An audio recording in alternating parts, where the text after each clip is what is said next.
Bonjour tout le monde, la mise à jour Chrome OS 102 vient de débarquer sur nos Chromebooks. Après une version 101 que j'ai trouvée plaisante avec pas mal de petits changements visuels, cette mise à jour Chrome OS 102 vient apporter quelques améliorations fonctionnelles plutôt bienvenues. Décortiquons tout cela ensemble. En premier lieu, c'est l'application Cursive App qui vient se généraliser sur tous les Chromebooks. Cursive App est une application de prise de notes qui a été conçue par Google à destination des appareils sous Chrome OS, j'imagine plutôt Chromebook et Chromebase. Avec cette application, vous allez pouvoir prendre des notes avec vos doigts par l'écran tactile ou bien idéalement avec un stylet USI. L'application était exclusive à la tablette 3 en 1 HP Chromebook X211 que j'ai testé en vidéo. Et désormais avec la mise à jour Chrome OS 102, et bien celle-ci se déploie sur tous les Chromebooks. Cela dit, si vous ne la trouvez pas dans votre liste d'applications, et bien j'ai une solution de contournement qui vous permet d'installer la version progressive Web App. Je vous mets le lien en description de cette vidéo. Parlons maintenant des dossiers en .zip qui sont désormais plus simplement utilisables. En effet, sur Chrome OS, pour décompresser un .zip, il était nécessaire d'ouvrir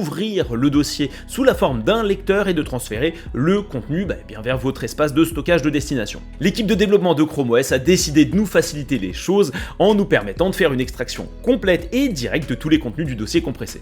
Pour ce faire, il vous suffit de faire un clic droit sur le dossier en .zip et de sélectionner l'option Tout extraire. À partir de là, tout le contenu est extrait dans l'espace de stockage où se trouve le dossier compressé. Normalement, vous devriez gagner du temps. Une belle nouveauté est arrivée et ce sont les alertes relatives au connectique USB Type C. Effectivement, à partir de cette nouvelle mise à jour, et bien si vous connectez un câble USB Type C qui n'est pas ou qui est partiellement fonctionnel ou optimisé pour le port USB Type C de votre Chromebook, et bien Chrome OS vous le dira. Ainsi, vous saurez si un câble USB Type C ne supporte pas l'affichage vers un écran externe, la technologie Thunderbolt ou bien des vitesses de transfert élevées. En bref, de bonnes choses pour classer l'ensemble de vos câbles USB Type C qui traînent à la maison et peut-être, qui sait, éviter aussi d'endommager petit à petit votre Chromebook. Autre nouveauté, Google a décidé d'optimiser la loupe ancrée. La loupe ancrée, c'est en fait un zoom qui vient suivre le curseur de votre souris pour vous permettre une meilleure visualisation des contenus, notamment pour les personnes malvoyantes. Le principe, l'écran de votre Chromebook est partagé en deux parties. La première partie, la première portion,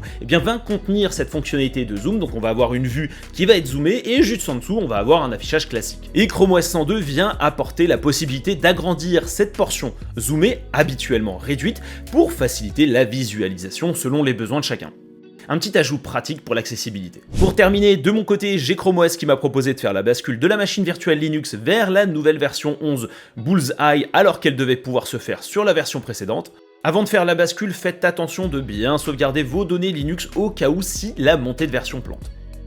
Sur moi, Acer Chromebook Spin 713, j'ai fait quand même pas mal de choses sur Linux, donc je pense que je vais tout sauvegarder d'abord. Et tout dernier point, je n'ai toujours pas la dernière version du launcher activée sur mon Chromebook alors qu'elle devait déjà être disponible sur la version Chrome OS 100. Chose assez bizarre, n'hésitez pas à me dire en commentaire si vous de votre côté vous l'avez reçu ou non. Voilà tout pour ce petit résumé des nouveautés qui ont accompagné cette nouvelle mise à jour Chrome OS 102. J'espère vraiment que vous appréciez ce petit format, n'hésitez pas à me faire vos retours en commentaire de vidéo. Cela dit, si vous n'êtes toujours pas abonné à la chaîne, vous savez quoi faire, sans oublier d'activer la cloche des notifications et je vous dis à la prochaine. Ciao, bye bye.